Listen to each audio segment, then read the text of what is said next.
안녕하세요. 인생의 고난과 역경을 지나 이제와 안정을 찾게 된 30대 여자입니다. 저를 한마디로 소개하자면 중졸 출신의 부모님 없이 살아온 외톨이, 이 정도로 소개드릴 수 있겠네요. 7살 때 엄마가 갑작스레 돌아가신 이후로 아빠와 단둘이 살았어요. 사춘기 중2병을 거치면서 아빠의 가슴에 못을 참 많이도 박았죠. 한창 예민할 시기였고 엄마가 너무나도 필요했던 때에 아빠만 있으니까 제 인생이 문득 처량하다는 생각이 들더라고요. 사춘기라는 이유로 불효를 저질렀던 그때를 아직까지 후회합니다. 아빠도 아빠기 이전에 남자였고 사람이었을 텐데 오로지 저를 위해 희생만 하셨거든요. 고생만 하셨던 게 아직까지도 마음에 많이 남고 죄송하네요. 제가 최종 학력이 중졸이 된 이유는 고등학교를 재학 중에 중퇴를 했기 때문이에요. 학교를 잘 다니고 있던 중 아빠가 갑작스럽게 투병을 하게 되셨거든요. 그때 정말로 머리를 한 대 맞은 것처럼 정신이 들더라고요. 아빠가 당연하게 제 곁에 있어줄 거라 생각했는데 그 당연한 게 사라질 거라고 생각하지 못했거든요. 그때 철이 들었던 것 같아요.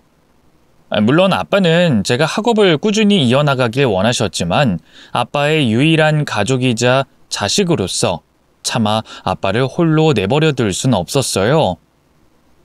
그래서 아빠를 안심시키며 검정고시를 보면 되니까 내 걱정은 하지 마시라고 아빠 건강만 생각하며 같이 이겨내자고 약속했습니다.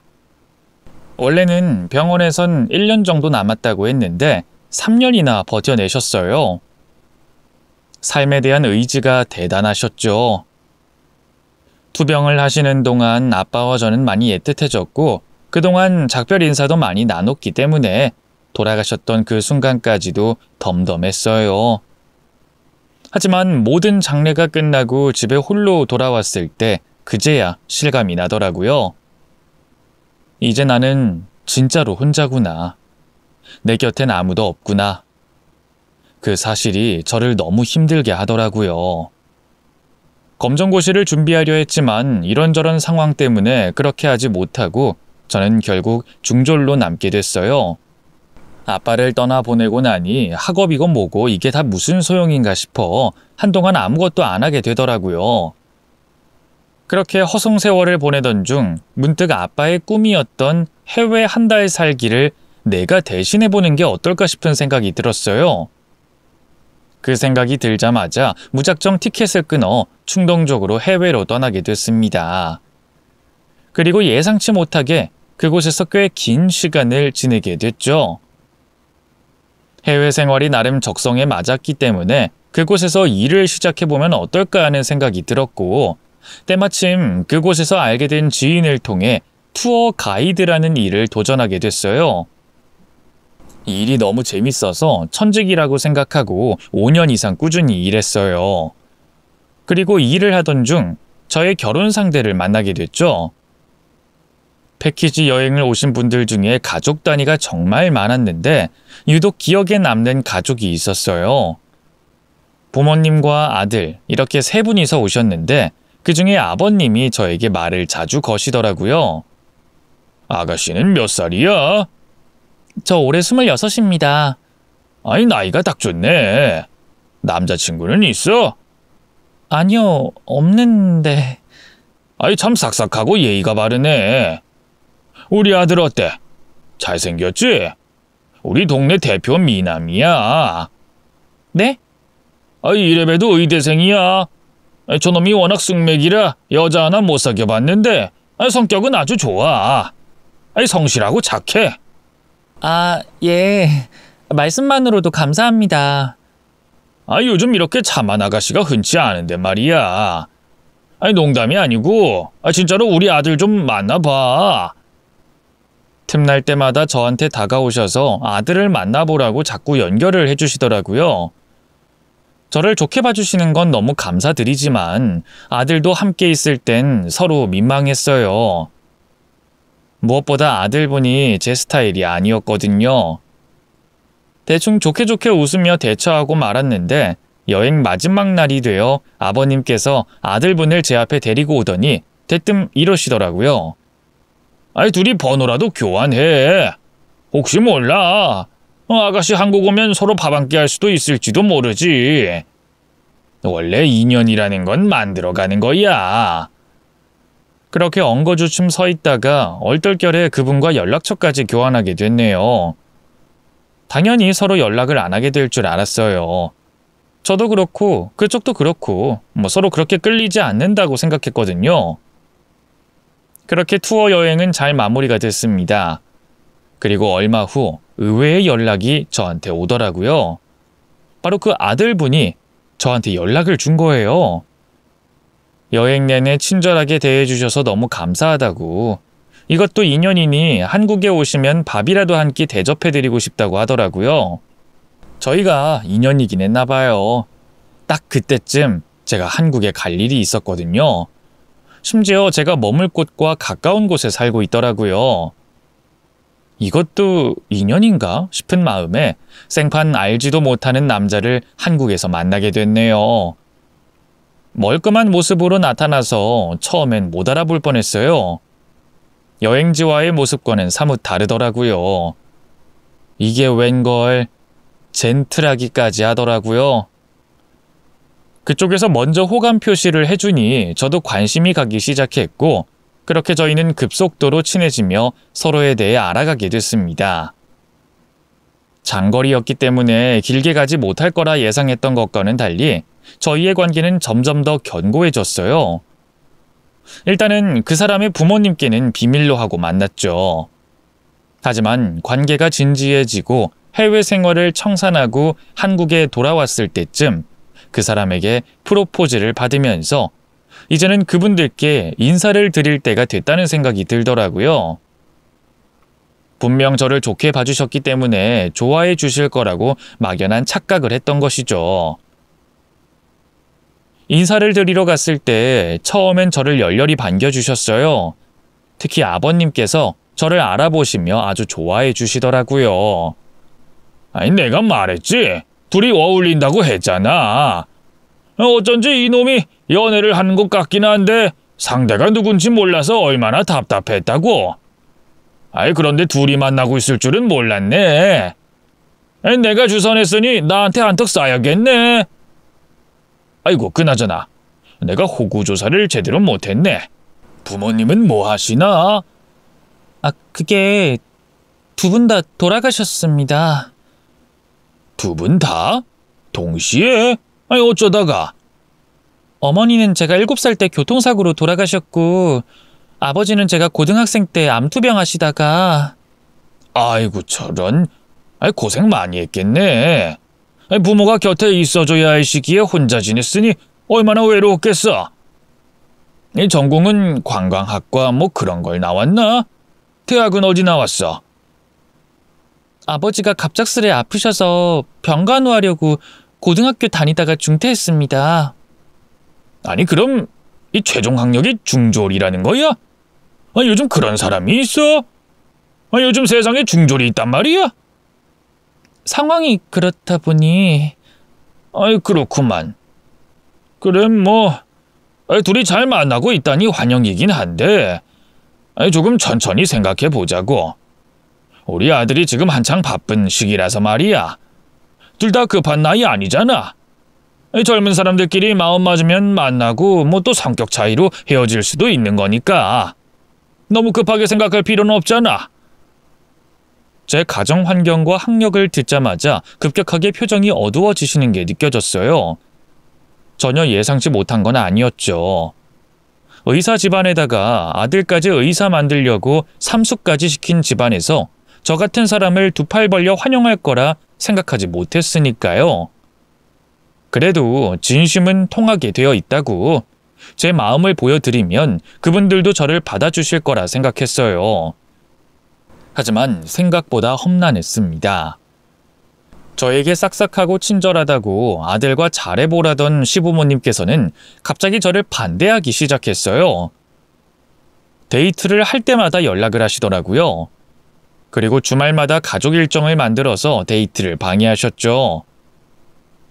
저도 부모님이 반대하는 결혼은 하고 싶지 않아서 포기하려고 했는데 남자친구가 울면서 저를 붙잡았고 저는 매번 마음이 약해져서 그 사람 곁을 떠날 수가 없었습니다.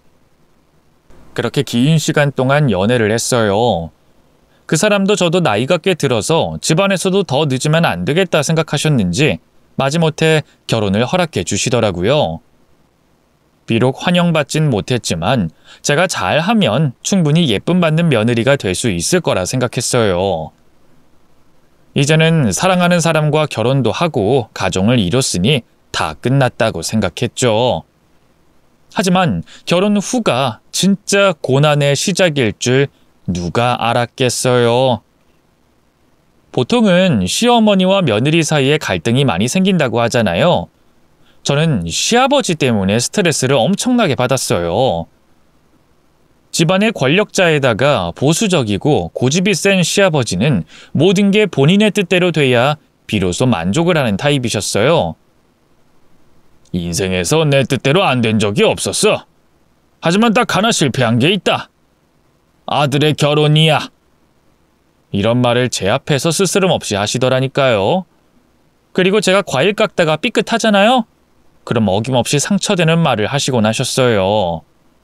아이, 과일 깎는 것도 몰라? 하긴 뭐 이런 거 알려줄 부모가 없었으니 할 줄 모르는 게 당연하지. 이래서 가정교육이 중요한 법인데. 그 말을 듣자마자 가슴에서 울컥거리는 감정이 느껴졌지만 저는 또 바보같이 웃으며 넘겼네요. 왜 시댁에만 있으면 저는 고장난 로봇처럼 행동했는지 모르겠어요. 가장 표정 관리가 안 됐을 때가 시아버지가 제 학력을 무시했을 때였어요. 연예인들 뭐 학교 자퇴하고 예술한다고 하는 건 그렇다 쳐도 아니 일반인이 학교를 자퇴한다는 건 결함이 있다는 뜻이지. 남들이 어떻게 보겠어? 불량한 인생 살아서 가방끈 짧구나 이렇게 생각하겠지. 그러니까 너는 우리 친척들 앞에선 중졸인 거 티내지 말고 대학도 번듯한 데 나왔다고 해라. 우리 집안 사람들 전부 의대 출신인데 혼자 중졸이면 좀 그렇지 않겠어? 이래서 집안 어른들이 반대하는 결혼은 절대 하면 안 되는 건데 하여간 고집은 있어가지고. 아무튼 우리 집안에 먹칠하는 일 없도록 항상 조심해라. 상처받으면 피하면 그만이지라고 생각했는데 그게 잘 안 됐어요. 일주일에 4-5번은 시댁으로 오라고 부르셨거든요. 나중엔 저더러 우리 합가할까? 했을 땐 정말로 표정 관리가 안 됐네요. 만나고 돌아올 때마다 진이 빠져서 식욕도 사라질 지경인데 매일 같이 살아봐요. 저는 아마 말라 죽을 게 뻔해요. 유일한 제 편이라고 생각했던 남편마저도 제 요구와 부탁에 지쳤는지 나중엔 귀를 닫아버리더라고요. 결혼하면 따뜻한 가정이 저를 기다리고 있을 줄 알았는데 오히려 혼자일 때보다 더 고독해졌어요. 이게 사람이 사는 건가 싶고 내 존재가 이렇게 하찮았나 싶고 그때 정말 우울증이 대폭발하던 시기였어요. 만약 친정이 있었더라면 얼마나 큰 힘이 됐을까. 그 존재 자체만으로도 너무 든든했을 것 같은 거예요. 먼저 떠난 부모님이 원망스럽기까지 했습니다. 결혼 생활을 하면서 제 마음을 알아주는 사람은 단 한 명도 없었죠. 심지어 시부의 시집살이는 점점 더 심해졌고 이를 말리는 사람 하나 없었네요. 마치 폭주 기관차 마냥 저를 몰아붙이는데 지금 생각해도 그때 어떻게 버텼나 몰라요. 가장 기억에 남는 최악의 사건이 있었어요. 명절 때 음식을 해가지고 시댁에 갔더니 시부가 그걸 안주 삼아 술을 드시더라고요. 제 얼굴만 보면 배가 고프신지 저더러 밥상을 차리라고 하셨어요. 늘상 있는 일이라 이것저것 챙겨드렸죠. 그랬더니 시비를 걸듯이 과일 좀 깎아라, 고기 좀 구워라, 술 좀 더 사와라, 먹태 좀 구워서 잘게 좀 찢어라, 온갖 일을 시키시더니 급기야는 저한테 호통을 치시더라고요. 에이, 먹태를 다 태워 먹었네. 아니, 뭐가 이렇게 단내가 나? 아니, 간만에 기분 좋게 술 좀 마시려 했더니 안주가 엉망이네. 바짝 구우라고 하셔서. 아니, 눈치껏 적당히. 아니, 그게 그렇게 어렵나? 아니, 사람이 하나를 말하면 열을 알아들을 줄 알아야지. 하나도 제대로 못 알아들으면 어쩌란 말이야. 이래서 못 배워 먹은 것들은 안 된다니까. 학교가 괜히 학교가 아니야. 공부뿐만이 아니고 사회 예절, 눈치, 처세술 같은 걸 가르쳐주는 곳이 학교인 거야. 그런 기본적인 걸 빼먹었으니 사람이 나사가 빠지지. 지금도 사과 한 번 안 하는 것 좀 봐라. 눈 동그랗게 뜨고 쳐다보면 다야? 죄송합니다. 제가 못 배워서 이렇네요. 못 배웠으면 옆에서 술이라도 따르. 네? 말 못 알아들어? 술 따르라고. 설마 며느리한테 술을 따르라는 건가? 아무리 막장이어도 이런 집안이 다 있나 싶어 주위를 둘러봤어요. 시어머니는 아유, 저 양반이 또 왜 저래? 하며 소파에 앉아 TV를 보고 계셨고, 남편은 시어머니 옆에서 핸드폰만 들여다보고 있더라고요. 아무도 이 상황을 제지할 생각조차 하지 않는 거예요. 어떻게 이럴 수가 있어요? 물론 며느리로서 시아버지께 술 한잔 따라 드릴 수 있죠. 하지만 그때의 그 분위기와 뉘앙스는 저를 하찮은 인간으로 하대하는 듯한 느낌을 지울 수가 없어서 속이 상하더라고요. 시아버지는 저에게 계속 술을 따르라고 요구하셨고, 저는 아버님 많이 취하셨어요. 이만 들어가 주무시죠. 하며 상황을 수습했습니다.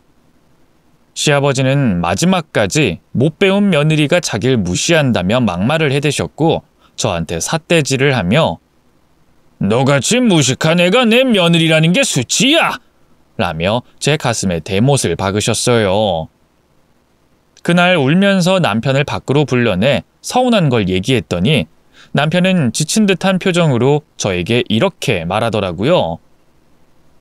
너무 예민한 거 아니야? 아버지가 하는 말씀 하나하나 다 마음속에 담아두고 있으면 밑도 끝도 없어. 어른이 하는 말씀은 알아서 걸러 들을 줄 알아야지. 그걸 다 곱씹으면 나더러 어쩌란 얘기야. 아버지도 말을 거침없이 하는 편이긴 하지만 너도 쿨하지 못한 건 맞잖아. 혼자 상처받으면 너만 손해야. 그리고 솔직히 말해서 아버지가 틀린 말 한 거 아니잖아.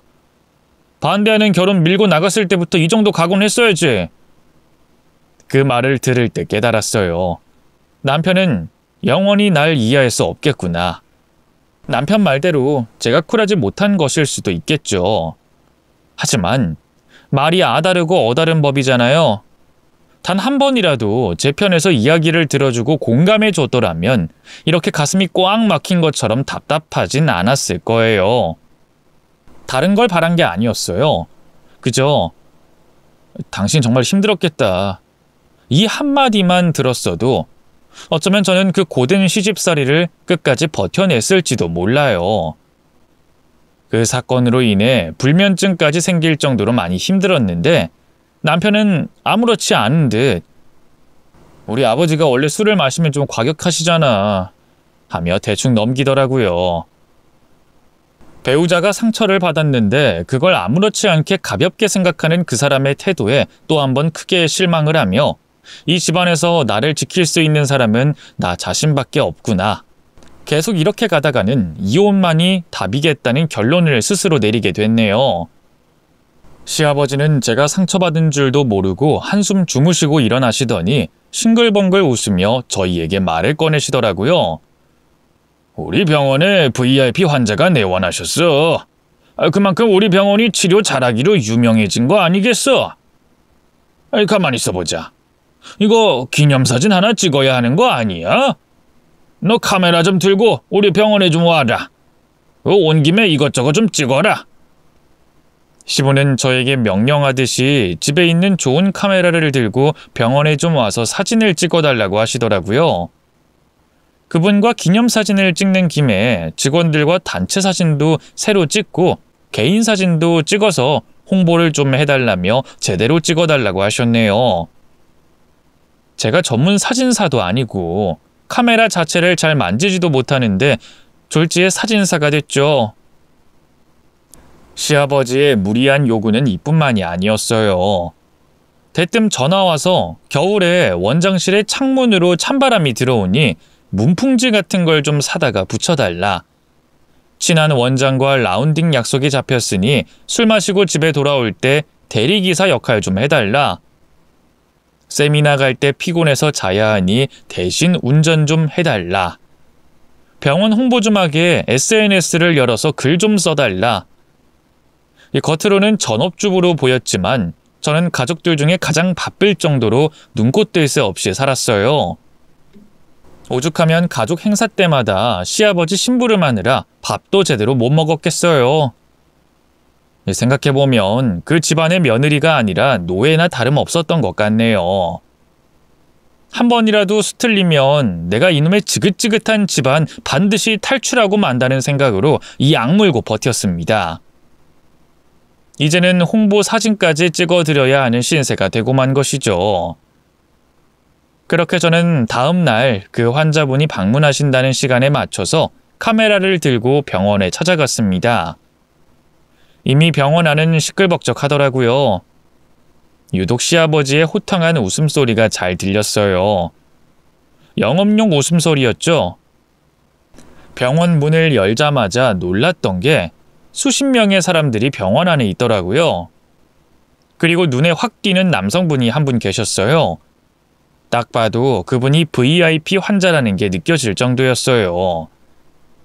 정재계 어디에도 발을 안 걸친 곳이 없다는 그 환자분은 부하 직원인지 비서인지 모를 사람들과 함께 왔더라고요.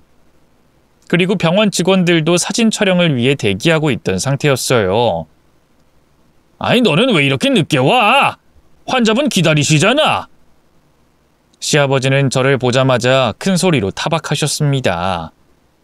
사람들이 다 보는데 혼나니까 얼굴이 화끈거리더라고요. 대충 죄송하다고 하고 카메라 꺼내서 장비를 만지고 있는데 갑자기 그 VIP 환자분의 입에서 너무나 익숙한 이름이 나왔습니다. 저 혹시 그 이광원 대표님 따님 아니십니까? 그 이름은 다름 아닌 돌아가신 제 아버지의 이름이었어요. 그 이름을 듣자마자 놀라서 그분을 봤더니 저를 알고 계시는 눈치였어요. 하지만 저는 가물가물했죠. 누구신지 저를 아시나요? 아니, 알다마다. 혹시나 기억 안 납니까? 이 대표님을 내가 모셨는데. 저희 아버지를요? 언제요? 이 대표님이 운영하시던 회사 이사직을 맡았었죠. 그때 따님이 회사에 자주 놀러와서 내가 아이스크림도 사주고 그랬는데 너무 어릴 때라 기억이 안 나나요? 혹시 딸기 아저씨? 그 딸기만 아이스크림만 사다 주셔서 제가 그렇게 불렀던 것 같은데. 아니, 맞아요. 내가 그 딸기 아저씨입니다. 그땐 낯선 사람만 보면 울고불고 난리를 치는 울보 아가씨였는데 언제 이렇게 컸나요? 아유, 세월 참 빠릅니다. 저를 어떻게 알아보셨어요? 아니, 딱 보면 알죠. 그때 얼굴 그대로인데. 여기서 이렇게 만난 걸 보니 우리가 정말 인연이긴 한가 봅니다. 말씀 편하게 하세요. 한번 아가씨로 모셨던 분은 평생 아가씨죠. 그리고 이 대표님이 제 인생의 은인 아닙니까? 제가 모든 걸 다 잃고 가족한테 버림받았을 때 유일하게 저한테 손 내밀어 주신 분이죠. 덕분에 해외 지사 책임자로 일하게 되면서 그곳에서 사업도 하고 이리저리 발을 넓혀가며 지금까지 온 겁니다. 회사 관둔다고 할 때도 저를 아낌없이 지원해주고 응원해줬던 분인데 그렇게 심성 좋은 분이 어쩌다가 세상을 그리 일찍 떠나셨는지 해외에 있는 바람에 소식이 늦어서 장례식에 가보진 못했지만 가끔씩 낙골당에 가보곤 합니다. 카스테라를 참 좋아하셨죠. 그거 하나에 소주 한 병 사들고 힘들 때마다 거기 가서 대표님과 한참 동안 대화 나누고 오면 마음이 힐링되는 기분이 들곤 했네요. 그러셨구나. 저희 아버지가 다른 건 몰라도 인복이 넘쳐나는 분이셨죠. 항상 납골당에 꽃이 가득 채워져 있더라고요. 누가 다녀가셨나 했더니 따님께 연락을 좀 해서 도움 주고 싶었는데 이미 없는 번호라고 나와서 어찌나 당황했는지 모릅니다. 아, 제가 해외로 떠난 바람에 연락할 방법이 없으셨을 거예요. 번호를 바꿨거든요. 아무튼 이렇게 만나게 돼 다행입니다. 그리고 너무 늦었지만 삼가 고인의 명복을 빕니다. 그분은 눈물을 글썽이며 제 앞에서 머리를 조아리셨고 다른 직원분들도 눈치를 보시더니 저를 향해 머리를 조아렸어요. 수십 명이 제 앞에서 머리를 조아리자 시부가 놀란 듯 눈알을 굴리며 눈치를 보는가 싶더니 갑자기 태세 전환을 하더라고요. 아니 우리 며느리를 아십니까? 참 인품이 훌륭한 아이지요. 제가 살면서 가장 잘한 게 우리 며느리를 만난 겁니다. 서로 아는 사이인 줄 알았더라면 고급 식당에 예약이라도 좀 해놓을 걸 그랬습니다. 지금이라도 식사 예약해 놓을까요? 제가 지금은 바빠서 나중을 기약해야 할 것 같습니다. 아무튼 부럽습니다. 훌륭한 며느리 두셔서 아주 안 먹어도 배가 부르시겠습니다. 우리 아들놈도 의사인데 워낙 쑥맥이라 여자랑 말도 섞지 못하는 녀석이었는데 제가 며느리를 한눈에 알아보고 나서는 만나보라고 한 거 아닙니까? 참 싹싹하고 밝고 당차길래 제가 한눈에 찜했습니다. 처음 본 순간부터 둘이 천생연분인 걸 알아챘다니까요. 그렇습니까? 역시 원장님의 안목은 대단하십니다. 어떻게 이런 우연이 있을 수가 있는지. 아무쪼록 우리 아가씨 잘 부탁드립니다. 이 대표님이 살아계셨더라면 참 좋았을 텐데. 그럼요. 이것도 인연인데 앞으로 자주 뵀으면 좋겠습니다. 이 옷깃만 스쳐도 인연인데 이 정도 인연은 거의 운명 아니겠습니까? 앞으로 필요한 일 있다면 불편해하지 마시고 언제든지 연락 주십시오. 항상 대기하고 있겠습니다. 시부는 정말 과할 정도로 그분 앞에서 아부를 떨더라고요. 딸기 아저씨는 저에게 명함을 건네주며 꼭 좀 연락해달라며 나중에 따로 밥이라도 사주시겠다고 하고 돌아가셨어요. 병원이 조용해지자 그제야 시부는 저에게 꼬치꼬치 물어보시더라고요. 그러니까 사돈이 저분의 윗사람이었다는 거지? 그걸 왜 아직까지 말을 안 했던 거야? 말씀드렸잖아요. 저희 아버지 사업하셨다고. 정확하게 말을 해줬어야지. 그냥 사업했다고 하길래 조그만 구멍가게 정도로 한 줄 알았지. 아무튼 내가 훌륭한 사돈을 몰라봤네. 저분께 꼭 연락해서 한번 밥 먹자고 해라. 그리고 그 자리에 나를 좀 꼭 좀 불러주고. 응? 살다 보면 인맥이 가장 중요한 법이야. 저분이 국세청에 인맥도 있다고 하니까 세금 관련해서 자문도 구할 수 있고. 얼마나 좋아. 시부는 마치 하늘에서 황금 동아줄이 내려온 것처럼 기대에 가득 찬 표정을 짓더라고요. 며느리를 노예처럼 부려먹을 땐 언제고 인맥 관리에 도움 좀 되는 것 같으니 그제야 저를 좀 덜 부려먹더라고요. 차라리 사람이 일관되기라도 했으면 원래 저런 분인가 보다 하고 체념이라도 할 텐데 상황에 따라서 저를 다르게 대하시니까 더 열이 받는 거 있죠? 여태껏 하대할 만한 사람이었기 때문에 저를 하대했다는 말이잖아요. 진짜 어이가 없고 화가 나서 시부가 더 싫어지더라고요. 제 마음도 모른 채 시부는 그 아저씨와 만날 때마다 저를 데리고 다니시더라고요. 그리고 아저씨 앞에서 굽신대며 우리 며느리랑 인연이 깊지 않습니까? 어쩌면 우리가 만난 게 다 하늘의 뜻 아니겠습니까? 하며 제 핑계를 대더라고요. 딸기 아저씨의 신분을 여기서 자세히 밝힐 순 없지만 시아버지께 분명 필요한 존재는 맞아요. 인맥을 쌓아두면 나쁠 거 없는 분이셨죠. 하지만 이렇게까지 할 필요는 없다는 게 제 생각이었어요.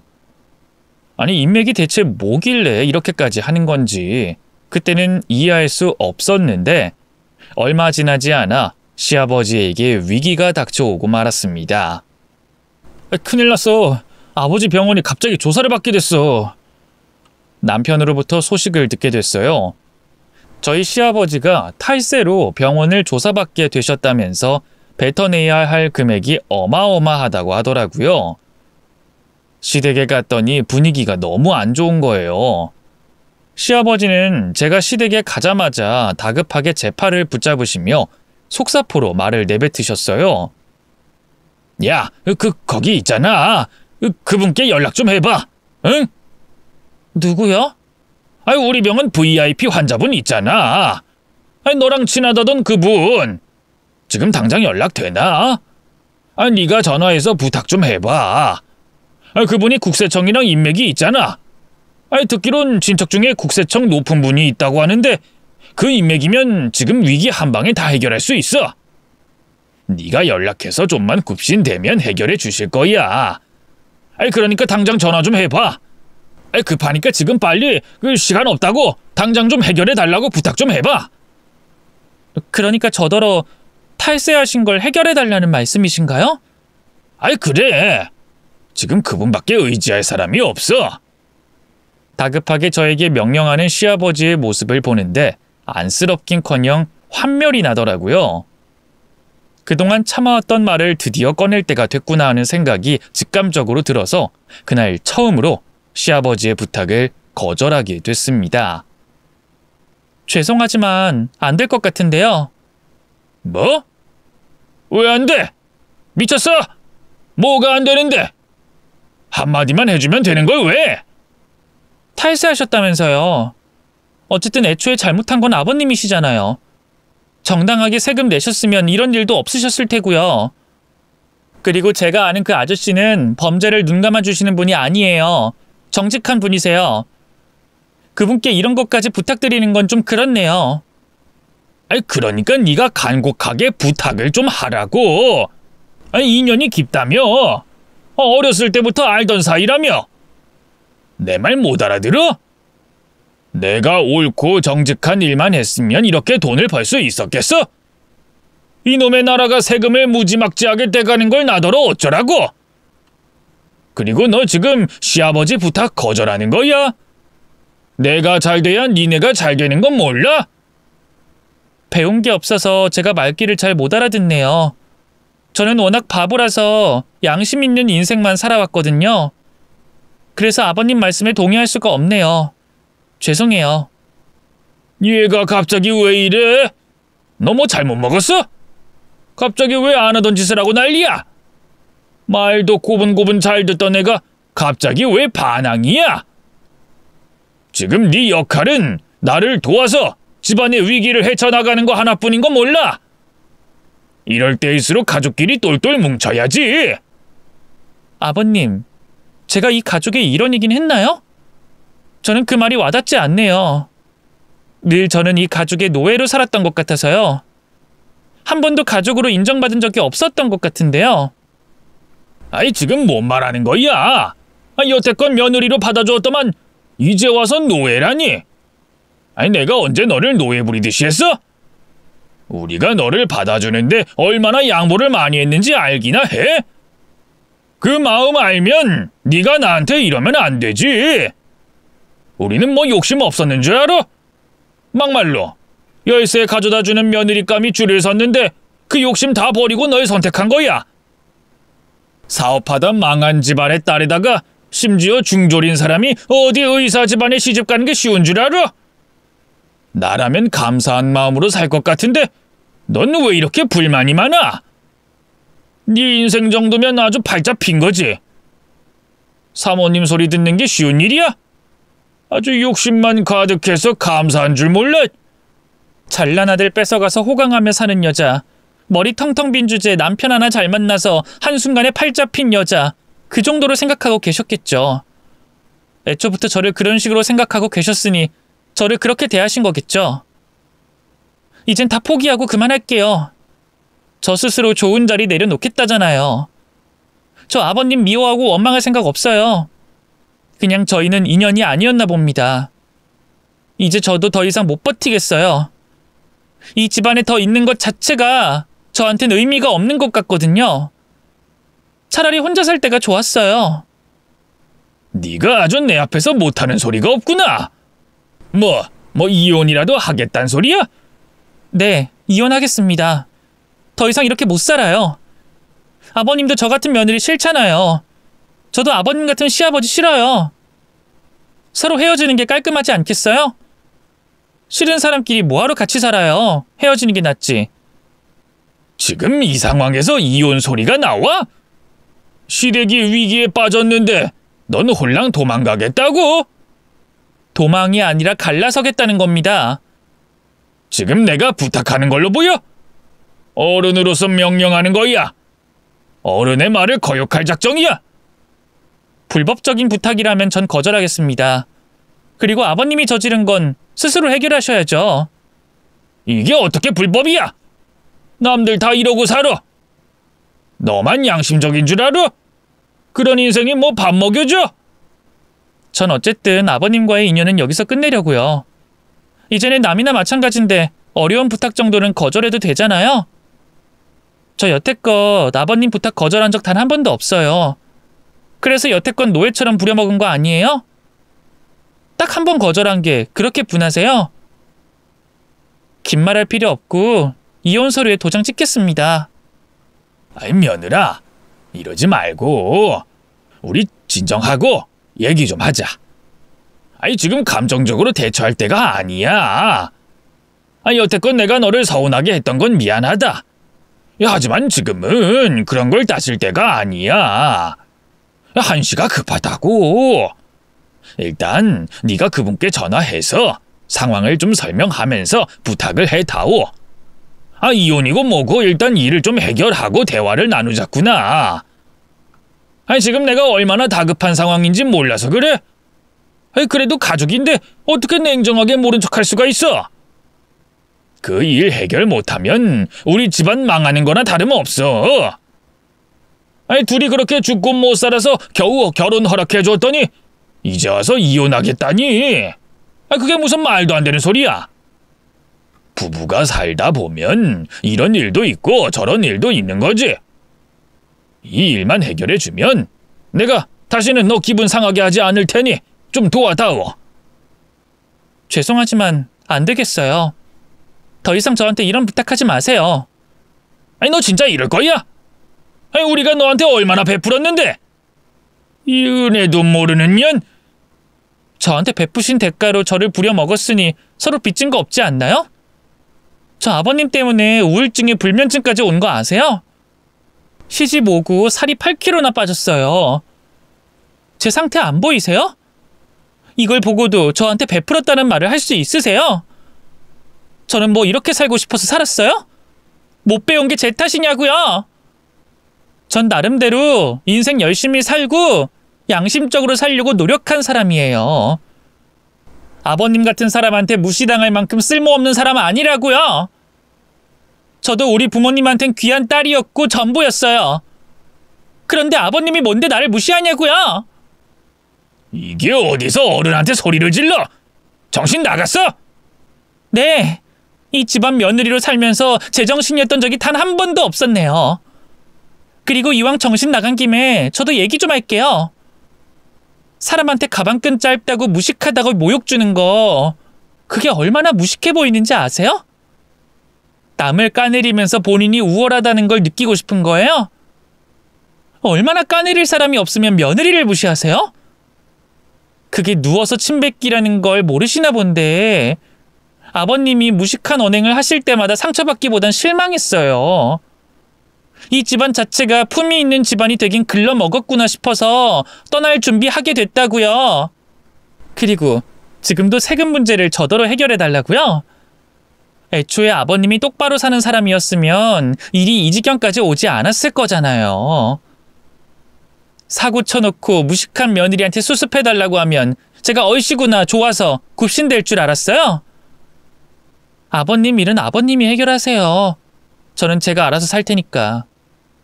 고귀한 아버님 인생에서 하찮은 며느리는 빠져드릴 테니 잘 사세요. 그동안 서운했던 걸 말하며 쏘아붙이자 시부는 넋을 놓고 저를 쳐다보더라고요. 그 인사를 끝으로 저는 시부의 연락을 모두 차단했습니다. 처음에 남편은 제가 홧김에 반항한 줄 알고 얼른 가서 먼저 사과드리라고 하더라고요. 그래서 제가 이혼 통보를 했더니 그제야 상황 파악을 하고는 붙잡더라고요. 하지만 이미 늦었죠. 저는 그날 남편에게 목 끝까지 차오른 말을 뱉어냈어요. 우리가 이렇게 된 데에는 아버님 탓도 있지만 당신 탓이 제일 커. 그리고 당신을 믿고 결혼한 내 책임이 가장 크겠지. 단 한 번이라도 나한테 믿음을 줬더라면 내가 이렇게 이혼까지 결심하진 않았을 거야. 나를 소중하게 생각하고 놓치고 싶지 않았더라면 진작에 날 신경 써줬어야 해. 나도 참을 만큼 참았고 기회 몇 번이나 줬어. 그럴 때마다 귀찮다는 식으로 나더러 참으라고 했잖아. 더 이상 듣기 싫다며. 내 편이 하나도 없는 기분을 당신이 알기나 해? 나도 마음속에 쌓아두기 싫어. 곱씹고 싶지 않다고. 하지만 자꾸 마음속에서 우라가 치미는 걸 어떡해. 당신 말대로 난 그릇이 작은 사람이고 쿨하지 못한 사람이야. 그러니까 이제 그만하자. 내가 잘할게. 정말이야. 이제 깨달았어. 한 번만 날 믿어주면 안 될까? 갑자기 이러면 나더러 어쩌라고. 내가 아니라고 바보 같았어. 언제까지나 내 곁에 머물러 줄 거라 생각했고 당연히 나를 이해해 줄 거라 생각했어. 하지만 이제 내가 이해하도록 할게. 노력해 볼게. 아니, 노력하지 마. 당신은 아무리 노력해도 나를 행복하게 해줄 수 없어. 혼자였을 땐 정말 외롭고 힘들었는데 결혼해보니까 진짜 고독이 뭔지 알겠더라. 이제야 깨달았어. 난 여길 떠나야 비로소 행복할 수 있어. 너 같은 인간이랑 함께 살 바에는 혼자가 낫겠다고. 시부모님과 남편은 절대 이혼만은 안 된다며 저에게 미친 듯이 매달렸어요.